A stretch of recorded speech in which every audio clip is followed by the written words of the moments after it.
Oi, pessoal! Hoje a gente vai mergulhar fundo nos números da violência no Brasil. Um relatório recente do Poder 360 mostra uma queda bem grande nas mortes violentas no país. Mas olha, essa é só uma parte da história. A gente vai entender o que esses números gerais acabam escondendo e por que, para muitas cidades, a realidade é bem mais preocupante. O número que chama atenção logo de cara é este, uma queda de 43,5% nas mortes violentas no Brasil desde o pico lá de 2017. Parece uma notícia excelente, né? Um sinal de que a segurança pública está melhorando. Mas será que um número só consegue contar a história de um país tão gigante e diferente como o nosso? Como a gente vai ver, a resposta, bom, ela não é nada simples.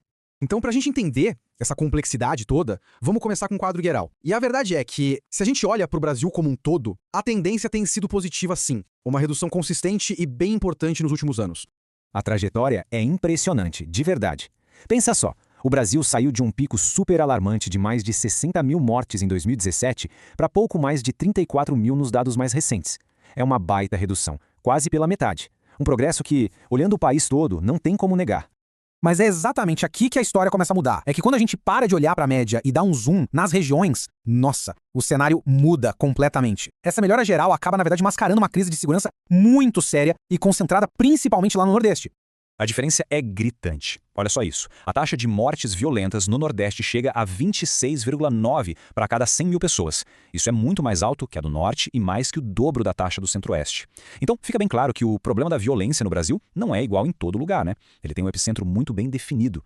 E aí chegamos num número que resume bem a situação. 53. Das 100 cidades mais violentas do Brasil, mais da metade, 53, ficam na região Nordeste. Ou seja, a maior parte dos pontos mais críticos da violência no país está concentrada numa única região.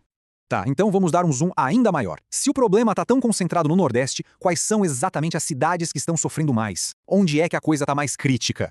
Mas antes de mostrar a lista, é super importante a gente entender o porquê disso. E segundo a análise do Poder 360, uma das razões principais, principalmente lá no Ceará, é o conflito entre facções criminosas rivais que ficam disputando o território. E quando a gente olha a lista, essa conexão fica óbvia. As 3 cidades mais violentas do Brasil, com mais de 100 mil habitantes, Maranguape, Maracanaú e Caucaia, estão todas no Ceará. Isso só reforça aquela ideia de que a guerra entre os grupos criminosos é um dos grandes motores da violência na região. E nas capitais, como é que fica? Pois é, o cenário por lá também mostra essa mesma divisão.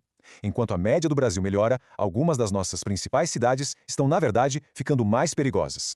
É como se fossem duas realidades, sabe? Desde 2022, 5 capitais viram a violência piorar, incluindo Rio de Janeiro, Recife e Cuiabá. Mas do outro lado, outras capitais tiveram quedas impressionantes. Manaus lidera com uma redução de mais de 62%, seguida por Vitória e Aracaju. Isso mostra que, sim, é possível ter um progresso enorme.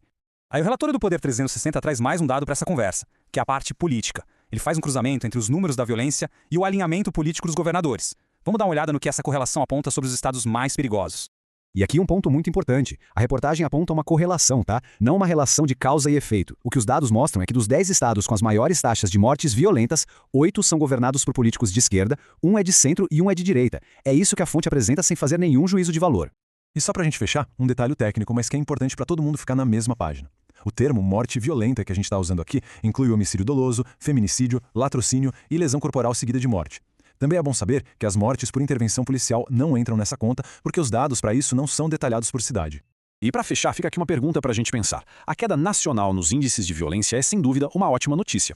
Mas com essa crise tão aguda e concentrada em algumas regiões e cidades, será que o número geral não acaba escondendo uma realidade brutal para milhões de brasileiros? O que essa complexidade toda nos diz sobre os desafios da segurança pública no país?